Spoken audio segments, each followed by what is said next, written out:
আজকে শ্রাবণ মাসের পঞ্চম মানে একদম শেষ সোমবার আজকে। তো আজকে বাবার মাথায় জল ঢালা হয়েছে। তো বাবার মাথায় জল ঢেলেছি। নিরামিষই খাওয়া-দাওয়া একদম। কি খাওয়া হচ্ছে? এটা কি চাল? ডালিয়া। এটাকে ডালিয়া বলে। মানে ওই সেই বদ্রি পাখির একরকম দানা হয়। ঐরকম চালের মানে আমাদের কাছে খাওয়া হচ্ছে। দেখো কি, কি রয়েছে দেখো। একদম ঝুরি আলু ভাজা। এখানে এই ডালিয়া মানে এটা খিচুড়ির মতোই আরকি। সেম চাল-ডাল দিয়ে হয়। আর সাথে রয়েছে পাঁপড়।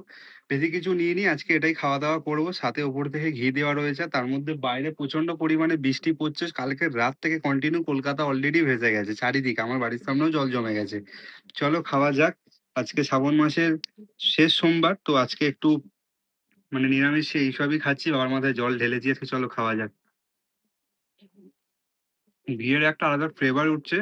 আর মুগের ডাল দিয়ে এটা করা হয় ডালিয়াটা। সরু আলু ভাজা তার সাথে এই যে পাঁপড়। যা এমনি তার থেকে বড় রিজন হচ্ছে এমনি বৃষ্টি হলে প্রত্যেকটা ঘরে বাঙালি ঘরে খিচুড়িটা হয়। অলমোস্ট হয়ে থাকে। আর আমি খিচুড়ি খেতেও ভালোবাসি। তার সাথে এটা চলো জমিয়ে কষিয়ে খাওয়া যাক।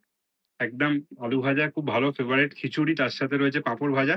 তোমাদের বাড়িতে আজকে কি মেনু হলো আর বাবার মাথায় জল ঢেলেছো কিনা অবশ্যই কমেন্টে জানিও।